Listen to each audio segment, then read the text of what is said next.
જય ગુરુદેવ વિદ્યાર્થી મિત્રો, આપણે આગળના જે પેલો પાઠ હતો એ પાઠની અંદર આપણે વાત કરેલી હતી ક્યાં સુધીની, તો કે સુંદરજી શેઠ અને જે ફોજદાર હતા એ ઊંચી ડોક કરી અને જુએ છે કોને, તો કે કાળુને. કારણ કે કાળુ ગુસ્સે આવીને કહે છે કે હું આ ભીખ નથી માગવાનો, તારે કે જે કરવું હોય મને મારી નાખવું હોય તો મારી નાખ. એટલે સિપાઈ કંઈ ગરદાપાટું કરે એ પહેલાં જ સુંદરજી શેઠે એક મહાજનને મોકલ્યો અને કાળુને બોલાવી આપ્યો. કાળુ સુંદરજી શેઠની સામે ઊભે છે અને સુંદરજી શેઠ પૂછે છે, કેમ ભાઈ પટેલ, તું પેટીયું નથી લેતો? ત્યારે હવે ત્યાંથી આગળ આપણે વાત કરીએ તો ત્યારે કાળુ શું જવાબ આપે? કાળુ આના માટે શું જવાબ આપવા માગતો હતો ને આપે તો એના મનથી તો ખાતરી હતી કે આ લોકો એના જવાબને કળબીના દિલને નહીં સમજી શકે. અને કાળુ જો આને જવાબ આપે ને તો કાળુને ખાતરી જ હતી કે આ મારા દિલને કે મારા હૃદયને સમજી શકવાના નથી. સામે પડેલો આ ધાનનો ઢગલો મારો એમ કહી તો ઉલટો ટોટો ચાપી દેશે અને વળશે કાંઈ નહીં. અને જો એ કે હું એમ કહીને કે આ સામે જે ધાનનો ઢગલો પડ્યો છે ને એ ઢગલો તો મારો છે, એ બીજા કોઈનો નથી, મેં જ બનાવેલો છે, કે મેં જ ઉગાડેલું ધાન છે, એમ જો કહીશ ને તો આ વ્યક્તિ કે ઉલટાનો મને ત્રોટો ચાપી દેશે, મને મારી નાખશે અને કાંઈ વળશે નહીં. અરે વળે શું નહીં. અને પછી કાળુને વળી વિચાર આવ્યો કે શું કામ ન વળે? જો આ બધા ધાનના ધણીઓ હાથ ધરવાને બદલે ઉગામે તો આ બંદૂકવાળાએ નાસવા માંડે ઊભી પૂછડીએ. જો આ બધા ધાનના ધણી છે કે આ લાઈનમાં ઊભા ધાનના ધણી છે, એનું ધાન છે, એ હાથ ધરવાને બદલે જો હાથ ઊંચો કરે ને તો આ જે બંદૂકવાળા છે ને એ નાસવા માંડે, એ અહીંથી ભાગવા માંડે. શા વિચારમાં પડી ગયા છે ભાઈ? એટલે તરત જ શેઠે ફરી પાછો પ્રશ્ન કર્યો કે તમે શું વિચારમાં પડી ગયા? મને તું જવાબ તો આપી, કે મને જવાબ આપ કે તું આ શું કામ નથી લેતો? સુંદરજી શેઠના શબ્દમાં મીઠાશ નહીં, હૈયાને સુવાળું સુવાળું લાગે એવું કાંઈક ટપકતું હતું. સુંદરજી શેઠના શબ્દમાં ખાલી મીઠાશ જ નથી પણ હૈયાને કંઈક સુવાળું લાગે, કંઈક સારું લાગે ને એવું ટપકતું હતું. કાળુને એવું થયું કે ના, આ શેઠ આપણું કંઈક સમજી શકશે ને. તેથી જ તો અને એથી તો કાળુની પેલી આગ ભરી આંખમાંથી ટપટપ કરતા આંસુ ખરી પડ્યા. અને એટલા માટે જ કાળુની પેલી આગ ભરેલી આંખ હતી એ આંખમાંથી ટપટપ કરતા આંસુ નીકળવા લાગ્યા. શું કહું શેઠ? અને બોલ્યો કાળુ કે શેઠ તમને શું કહું છું? છાતી સામે અમારા જ કમાયેલા આ ધાનના ઢગલા જોઈને અમારા કાળજા શું કહેતા?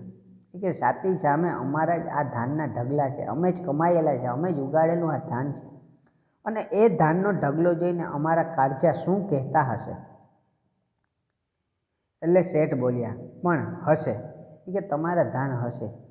કહે તે પહેલાં તો ઢૂસકું નીકળી પડ્યું અને એ આગળ કંઈક કહેવા જાય એ પહેલાં જ તો રડવાનું આવી પડ્યું. એ ધ્રુસકે ધ્રુસકે રડી પડ્યો અને એ જોર જોરથી રડવા લાગ્યો. આવડા મોટા શેઠ, મહાજનો ને ફોજદાર આગળ જઈ સવાલ જવાબ કરતા કાળુને જોઈ દૂર ઊભેલો નાનો બળી ઉઠ્યો. એવડો મોટો શેઠ હતો, મહાજન હતા અને ફોજદાર આગળ પાછળ બેઠા હતા. એની સામે જે અને સવાલ જવાબ કરતા જે કાળુને જોઈ અને દૂર ઊભેલો જે નાના નામનો વ્યક્તિ હતો ને એ બળી ગયો. એને દુઃખ લાગ્યું અને એ બોલ્યો અને વચ્ચેથી બોલ્યો, કાળુને રડતો જોઈ આવો લાગ મળ્યો તે મળશે? આવો લાગ કે તને મળી ગયો છે તો શું બીજી વખત મળશે? આવો લાગ તને કે મળ્યો હતો કે મળશે? ને ઘાટો પાડીને કહી નાખ્યો અને એકદમ જોરથી બોલ્યો, હાથ ન ધરવો તો ત્યારે હવે રોવા શું બેઠો છે? તારે કે હાથ નહોતો ધરવો, તારે કે ભીખ નથી માગવી, તો હવે શેઠની સામે શા માટે રડે છે? પણ આ શબ્દએ સુંદરજી શેઠને જરાક ખાટા કરી મૂક્યા. પણ આ શબ્દ હતા એ સુંદરજી શેઠને જરાક ખાટા કર્યા. એને પણ ગુસ્સો આવ્યો સુંદરજી શેઠને. અરે પેલા ફોજદારને દાજ ચડી, અને પેલો ફોજદાર બેઠો હતો ને ફોજદારની દાજ ચડી, એને પણ ખીજ ચડી. પણ નાનાના એટલા વળી સદભાગ્ય કે એને બોલતો એણે દેખ્યો નહોતો. પણ નાનાના એટલા સદભાગ્ય કહેવાય કે એ નાનો બોલતો હતો એ ફોજદારે જોયું નહીં. અને ત્યાં વળી સુંદરજી શેઠ બોલતા થયા. ત્યાં વળી સુંદરજી શેઠ વધારે બોલવા લાગ્યા. હું જાણું છું જુવાન કે તને તારા જ ધાન માટે હાથ ધરતા શરમ આવે છે. કે હું જુવાન જાણું છું કે ત્યાં તારું ધાન કે દાનમાં આપ્યું અને એ ધાન હવે પાછું લેવા માટે તને શરમ આવે છે. પણ અમને સદાવ્રત ખોલતા એટલી જ શરમ આવે છે. પણ અમે ભીખમાં લીધેલું જે ધાન છે એ ધાન પાછું તમને આપતા શરમ આવે છે. સમસ્ત પૃથ્વીનું પાલન કરનારને અમે તે ક્યાં સુધી પાડવાની છીએ? તમે તો કે સમગ્ર પૃથ્વીનું પાલન કરો છો, આખા પૃથ્વીને અનાજ પહોંચાડો છો, એનું પાલન અમે ક્યાં સુધી કરી શકશું? અમે ક્યાં સુધી તમને જીવાડશું? આ તો મેઘરાજાને પાણી પહોંચાડવા જેવી વાત છે. આ વાત તો કે એવી છે કે જાણે મેઘરાજાને અમે પાણી પહોંચાડીએ. તમે કે ધનનો ઢગલો કરો છો ને અમે તમને કે ચપટી ચપટી ધાન આપીએ છીએ. આ તો ઉલટું છે. શેઠે હાસ્ય કર્યું અને શેઠ હસ્યા, પણ સાવ ફીકું. પણ હાસ્ય કેવું હતું? તો કે સાવ ફીકું, સાવ નકામું, ખોટું હાસ્ય હતું. જોર જોરથી શ્વાસ લેતા ઉમેર્યો અને જોર જોરથી શેઠે શ્વાસ લીધો અને ઉમેર્યું, પણ શું થાય ગાંડા, અત્યારે કે શું કરીએ? કુદરત આગળ આપણા બધાએ લાચાર છીએ. આપણે તો કે કુદરત આગળ લાચાર છીએ. કુદરતે આવો કોપ કર્યો, દુકાળ પાડ્યો તો એની પાસે લાચાર છે. તું એકવાર મારી સામે જો, મારી સામે કે તું એકવાર જો તો હું તને બધું સમજાવી દઉં કે આ અનાજ તમારું જ છે. કાળુએ ઊંચું જોયું એટલે કાળુ તરત શેઠ સામે જુએ છે. તને એમ લાગતું હોય કે આ ધર્માદાનું છે, કે તને એમ લાગે છે ને કે આ ધર્માદાનું અનાજ છે. હાથ ધરતા તને સંકોચ થતો હોય અને તને એમ થતું હોય કે હાથ ધરતા સંકોચ થતો હોય તો કાલથી તું આ ઓટલા પર આવી અને ઝાડુ મારી જજે. કે તો એ કે કામ કર, કાલથી તું એ કે આવજે કે મારી પાસે આ ઓટલા ઉપર તું ઝાડુ મારી જજે, એટલે કે ત્યાં સાવરણો ફેરવજે.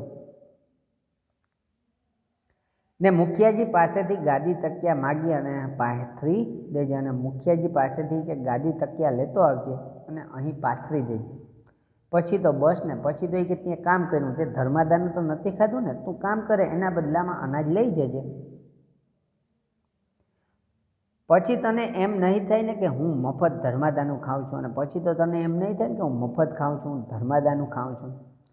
કાળુને પોતાના પેલા વિચાર જાણે બાલિશ લાગવા માંડ્યા. કાળુને પેલા વિચારો હતા કે હું તો આ અનાજ મારું છે, હું ભીખ માગીને ખાઉં છું, એ વિચારો હવે નાનકડા લાગ્યા. શેઠની મોટાઈને માથે ચડાવીને એ આંખ વાટે બંધી રહ્યો. અને શેઠ એટલા મોટા હતા, એટલા ઉચ્ચ વિચારો હતા, એને માથે ચડાવ્યા અને પોતાની આંખથી એને વંદન કરે છે. મનમાં કહેતો હતો, શેઠ હજો તો આવા મોટા ગજાના હજો. અને મનમાં ને મનમાં વિચાર કરતો હતો કે શેઠ થાવ તો આવા મોટા ગજાના થાજો, નહીંતર શેઠ બનતા નહીં. શેઠે વળી કહ્યું અને શેઠ પાછા બોલે છે, તારા જેવા બીજા હોય તો એમને સમજાવજે, કહેજે કે તમારું છે ને તમને આપીએ છીએ, એમાં ધર્માદા જેવું કાંઈ જ નથી. અને તારા જેવા જો બીજા કોઈ વ્યક્તિ હોય ને કે જે અનાજ લેવા માટે અહીં સુધી ના આવતા હોય તો એને તું જઈને સમજાવજે કે અનાજ તમારું જ છે અને તમને આપીએ છીએ, અમે ધર્માદો નથી કરતા, તમારી વસ્તુ તમને પાછી આપીએ છીએ. કાળુએ ડોકું હલાવ્યું એટલે કાળુએ હા પાડી કે હા હું કહીશ. અહેસાસ મનાવતા શબ્દો ન સૂઝ્યા, અને અહેસાસ મનાવતા શબ્દ પણ કાળુને ન સૂઝ્યા કે મારે હવે શેઠને શું કહેવું, એનો અહેસાન કઈ રીતે માનવું.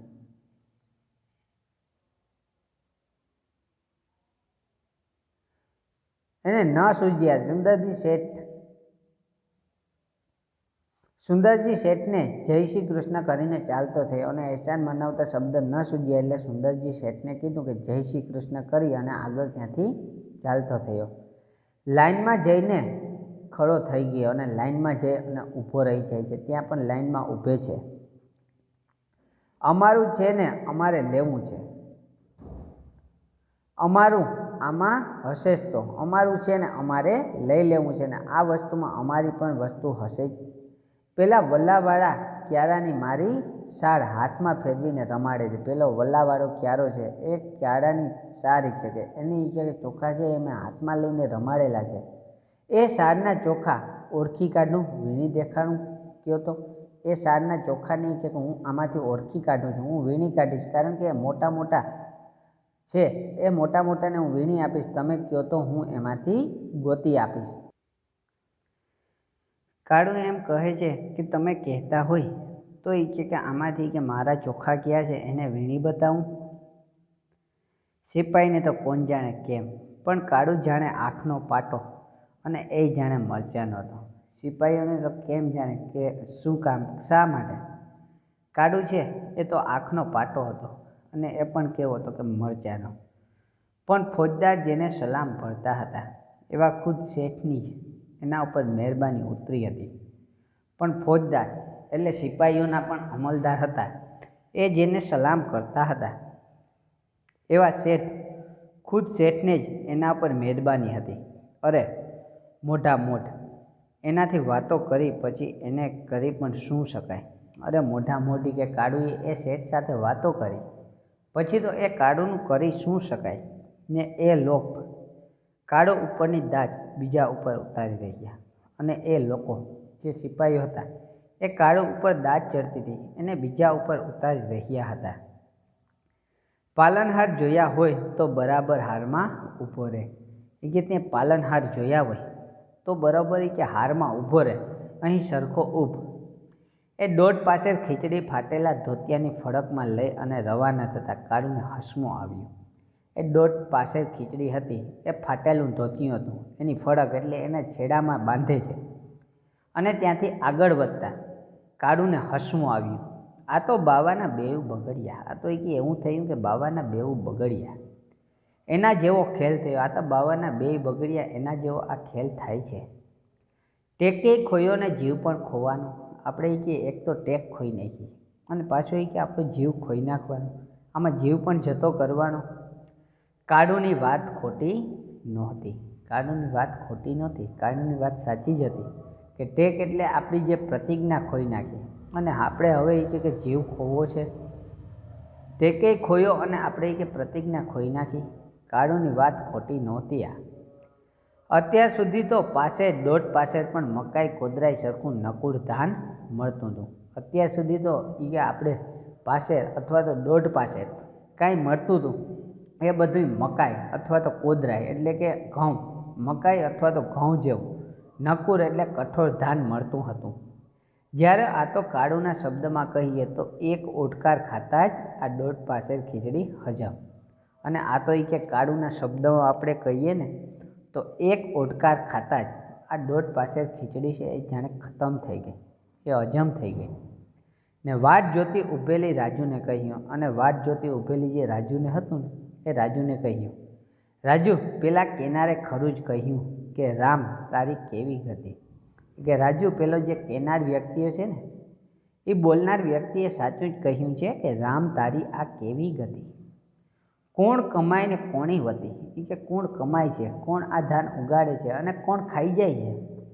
આપનું તો કપાળે કાણું છે અને આ ખોબોય કાણો નીકળ્યો. આપણું તો એ કે કપાળે કાણું છે એટલે કે આપણા ભાગ્યમાં કાંઈ નથી અને આપણા હાથમાં છે ને એ પણ કાળું નીકળ્યું, કારણ કે હાથમાં હતું એ પણ બીજા લઈ ગયા. રાજુ ચીડાઈ ઉઠી. આવી વાત સાંભળી અને રાજુ ચીડાઈ જાય છે. રાજુ ગુસ્સે થાય છે. મારો ભાઈ ને ભગો કહે છે એમાં જરાય ખોટું નથી. મારો ભાઈ અને ભગો જે કાંઈ વસ્તુ કહે છે, જે બોલે છે એ ખોટું નથી. ને આંખો કાઢતા કહ્યું અને આંખો બહાર આમ કાઢી અને આંખો કાઢતા કહ્યું, ખબરદાર જો હવે આવો કશો બડબડાટ કર્યો છે તો ખબરદારી કે તે જરા પણ આવો બડબડાટ કર્યો, આવું જરા પણ બોલ્યો તો ખબરદારી કે તું બોલતો નહીં. અડધો તો આમ ગણી ગણીને જ મરવા પડ્યો છે. અડધો તો તું કે આમ ગણી ગણી અને મરી રહ્યો છે, મરવા પડ્યો છે. તારા દિલ સામે તો જુઓ, તારા કે દિલ સામે જો, તારા શરીર સામે જો. તમને ખબર છે ડાકણમાં ડાકણ કોણ છે જાણો છો? કે તમને ખબર છે કે આ દુનિયામાં ડાકણ કોણ છે? કોણ આપણા શરીરને ખાય છે? કાળુને તો રાજુની ગાળોય ગોળ જેવી મીઠી હતી. કાળુને તો હવે રાજુ જે ગાળો દેતી હતી ને એ ગાળો પણ ગોળ જેવી મીઠી લાગતી હતી. જ્યારે આ ઠપકો હતો ને તે મીઠો, અને જ્યારે આ તો ઠપકો આપતી હતી અને એ ઠપકો પણ મીઠો હતો. હસતા હસતા વચ્ચે જ બોલી ઉઠ્યો અને હસતા હસતા કાળુ વચ્ચે બોલે છે, ડાકણમાં ડાકણ તો ભૂખ છે પણ કે હું જાણું છું કે ડાકણમાં ડાકણ છે ને એ તો ભૂખ છે, પણ રાજુ અત્યારે રમૂજમાં નહોતી. પણ રાજુ છે એ રમૂજમાં નહોતી, એ હસવા નથી માગતી. બોલી ઉઠી અને રાજુએ કીધું, ના, ડાકણ ચિંતા છે. ના, એ કે ડાકણ ભૂખ નથી, પણ ડાકણ છે એ ચિંતા છે. માનવીના કલેજાને ખોતરી ખાય છે અને આ ડાકણ છે ને, આ ચિંતા છે ને, એ તો માનવીના કાળજાને ખોતરીને ખાય છે. માનવીને એકદમ ખોતરી ખાય અને સાવ હાડમાંસ વગરનો કરી દે છે. અને પછી તો રાજુને એને કેટલી સમજણ શિખામણ દીધી. અને પછી તો રાજુએ કેટલી સમજણ આપી અને કેટલી બધી શિખામણ આપી. અને છેલ્લે કાળુ બોલે છે, હા ભાઈ હા, હેંડ હવે એ બધા લવારો નહીં કરું. એટલે કાળુએ કીધું કે હા ભાઈ હા, કે તારી સાચી વાત, હાલ એ કે હવે હાલતી થા, હવે હું કંઈ લવારો નહીં કરું. આમ કહેતો કાળુ વળી પાછો ગંભીર બન્યો. અને એટલું કહેતાં કહેતાં જ કાળુ ફરી પાછો ગંભીર બની જવાયું. અને કાળુ બોલે છે, પણ ભૂંડામાં ભૂંડું શું છે એ જાણે છે તું? એ કે હા, એ કે ડાકણમાં ડાકણ તો ચિંતા છે, પણ ભૂંડામાં ભૂંડું શું છે તું જાણે છે? ભૂખ શું તે? અને રાજુએ કીધું કે ભૂખ છે, કે બીજું શું છે ભૂંડામાં ભૂંડું? ના, હુંય ભૂખને ભૂંડામાં ભૂંડી કહેતો હતો. એ કે ના, એ કે ભૂખ નથી. હું પહેલાં કે કહેતો હતો કે ભૂંડામાં ભૂંડી ભૂખ છે, પણ ના, એનાથી એ ભૂંડું આજ એક બીજું ભાળ્યું. પણ એનાથી ખરાબ વસ્તુ કે આજે એક બીજી મને જોવા મળી. કાળુએ ધોતિયાની પેલી પોટલી ઉપરથી નજર ઉચકી રાજુ સામે માંડી. અને કાળુએ ધોતિયાની પેલી જે પોટલી બાંધેલી હતી એના તરફથી પોતાની નજર ઊંચી કરે છે અને રાજુ તરફ જુએ છે. આરપાર તાકતો હોય એમ જોઈ રહેતા પૂછ્યું. અને આરપાર જોતો હોય એમ રાજુ સામે જોઈ અને રાજુને પૂછ્યું, તને ખબર છે ભૂખથી ભૂંડી ભીખ છે? તને કે ખબર છે કે ભૂખથી ખરાબમાં ખરાબ વસ્તુ હોય તો એ ભીખ છે? ભૂખ તો હાડમાંસ ગાળી નાખે છે, પણ આ ભીખ તો કાળુ જાણે બેભાનમાં એકલો લવરતો હોય હતો. ભૂખ તો કે હાડમાંસને ગાળી નાખે છે, પણ આ ભીખ તો કાળુ જાણે બેભાનમાં એકલો લવરતો હોય ને એમ કહી દીધું કે રાજુ, ખરું કહું છું, આપણા ગુમાનને, આત્માને ઓગાળી નાખે છે, પાણી કરી દે છે. ને યાદ રાખજે કે આ ભીખ છે ને એ તો કે આપણા આત્માને, આપણા ગુમાનને, આપણા અભિમાનને પાણી કરી નાખે છે, આપણું અભિમાન ઘટાડી નાખે છે. એ તું યાદ રાખજે. રાજુ માટે હવે આ અસહ્ય થઈ પડ્યું. રાજુ માટે આ વસ્તુ હવે અસહ્ય હતી ને માં જેમ છોકરાને ધમકાવે તેમ ધમકાવતા બાવડું જાડી હલસેડ્યો. અને માં જેમ છોકરાને ધમકાવતી હોય ને એમ છોકરાને ધમકાવતી હોય તેમ રાજુએ કાળુનું બાવડું ઝાલી અને કાળુને આગળ હડસેલ્યો. તમે છાનામાના ઘેર હંડો, ઘેર, નહીતર નકર. કે તમે છાના માંડા ઘેર હાલો કે નકર. પણ આ સાથે જ એનો અવાજ ઢીલો પડી ગયો અને આ સાથે જ રાજુનો પણ અવાજ ઢીલો પડ્યો. શું કામ બધા ભેગા થઈને મારો જીવ ખાવો છો? શા માટે કે તમે બધાય ભેગા થઈ અને મારો જીવ ખાધા કરો છો? કહેતા પેલા બે છોકરાઓને હડસેલ્યા અને એમ કહેતા પેલા બે છોકરાને પણ હડસેલો મારે છે. આના કરતાં તો હું જ મરી ગઈ હોત તો, આના કરતાં તો કે હું જ પહેલાં મરી ગઈ હોત તો કેવું સારું હોત. રાજુના કંટાળાએ કાળુને ભાનમાં આણ્યો. રાજુને કંટાળો આવ્યો હતો અને આ કંટાળાએ કાળુને ભાનમાં આણ્યો. પછતાતો હોય એમ લાચાર અવાજે કહ્યું. અને જાણે કાળુ પછતાતો હોય એમ કાળુએ લાચાર અવાજે રાજુને કહ્યું, તારાસમ ખાઈને કહું છું રાજુ, હવેથી હું આવો કાંઈ લવારો કરું તો જેને ભગવાન પૂછે છે. કે તારાસમ ખાઈને કહું છું રાજુ, કે હવેથી હું આવો કોઈ લવારો કરીશ નહીં, અને જો આવો લવારું કરું ને તો તારા સમ મને. તો હેંડો છાના માના. તો એ કે તમે હવે છાના માના ચાલવા માંડો. ને કાળુ આજ્ઞાંકિત પુત્રની જેમ આગળ થઈ ગયો. અને કાળુ પણ આજ્ઞાંકિત પુત્ર હોય એ રીતે આગળ થઈ પડે છે. પેલા બે છોકરા સાથે ચાલવા લાગ્યા અને પેલા છોકરાઓ હતા એ પણ કાળુ અને રાજુની સાથે ચાલવા લાગ્યા. કાળુએ ન બોલવાના સોગંદ ખાધા હતા. કાળુએ તો ન બોલવાના સોગંદ ખાધા હતા કે હું હવે બોલીશ નહીં. બાકી એનું અંતર તો પાછા ફરતા એ શેરીમાં ભટકતા પોતાના બાંધવોની હાલત જોઈને બળીએ જતું હતું. બાકી એનું અંતર હતું, એનું મન હતું એ તો શેરીમાં પાછા ફરતા ને શેરીમાં ભટકતા પોતાના બાંધવ, પોતાના ભાઈઓ હતા. એ ભાઈઓની હાલત જોઈને પોતાનો જીવ તો બળતો હતો. કપડે લતે અને દીદારે તો બેહાલ હતા જ. કપડે લતે એટલે કપડામાં અને દીદાર એટલે કે રૂપિયા પૈસામાં તો પહેલેથી જ એ બેહાલ હતા. એને નહોતા કપડાં પૂરા પહેરવાના કે નહોતા એના શોખ પૂરા કરવાના, બેહાલ હતા જ નહીં. એમાં આજ વળી પેટીયું લીધા હતા ને એમાં વળી આજ બધા પેટીયું લઈ આવ્યા હતા, ભીખ માગી આવ્યા હતા. ભિખારીઓના ટોળા જ બરાબર અને બધા ભિખારીઓ જેવા લાગતા હતા. ને કાળુની આંખમાંથી ડબડબ કરતા આંસુ સરી પડ્યા અને કાળુની આંખમાંથી ફરી પાછા ડબડબ કરતા આંસુ નીકળવા લાગ્યા.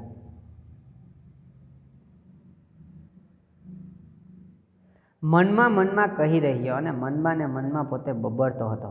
અડધો અષાઢ ગયો તો એ ન આવ્યો, અડધો અષાઢ મહિનો વયો ગયો છતાં પણ વરસાદ ન આવ્યો. ત્યારે હવે ખાંડણિયામાં માથું ને ધીમો કેમ રામ? ત્યારે તો એ કહે કે અમારું માથું ખાંડણિયામાં આવી ગયું છે ને હવે ધીમે ધીમે કેમ અમારા ઉપર પ્રહાર કરે છે? આ દોઢ પાસેર ખીચડી વળી શું કામ? અને દોઢ પાસેર ખીચડીનો એક પ્રહાર કર્યો અમારી માથે એ શું કામ? હવે તો ઝીકવા જ માંડ. હવે તો એ કે એક પછી એક મુસીબત આપવા માંડ. નથી વેઠાતા રામ, ભૂખો નથી વેઠાતી ને આ ભીખે. હવે એ કે અમારાથી ભૂખ વેઠાતી નથી, ભૂખ સહન થતી નથી અને એમાં પાછી તું અમને ભીખ મગાવે છે. ભીખ તો એનાથી પણ વધારે ખરાબ છે. એ ભીખ તો અમારાથી સહન થતી જ નથી. માટે ઝીકવા જ માંડ. માટે એ કે હવે તું ઝીકવા માંડ. મકાનનો ઓટલો ચડતા ખુદ કાળું જ ઝીકાઈ પડ્યો અને જેમ મકાનનો ઓટલો ઊંચો ચડવા જાય છે ત્યાં ખુદ કાળું જ ઝીકાઈ પડે છે, ખુદ કાળું જ મૃત્યુ પામે છે. પછી એ તો ગરમ વિચારને લીધે ભૂખનો માર્યો કે ગમે તે કારણે, પછી તો પોતાના ગરમ વિચારો હતા, એટલા ઉગ્ર વિચાર બની ગયા હતા. એ વિચારને કારણે અથવા તો ગરમ વિચારોને લીધે અથવા તો ભૂખનો માર્યો અથવા તો એને ભૂખ લાગતી હતી એને કારણે થઈ અને આવું બન્યું હોય, એવું થતું હોય એવું લાગે છે. બાકી હવે જે કાળુ હતો એ મૃત્યુ પામ્યો હતો, એ પોતે ઝીકાઈ પડ્યો હતો. અહીં આપણે આ પાઠ પૂર્ણ થાય છે.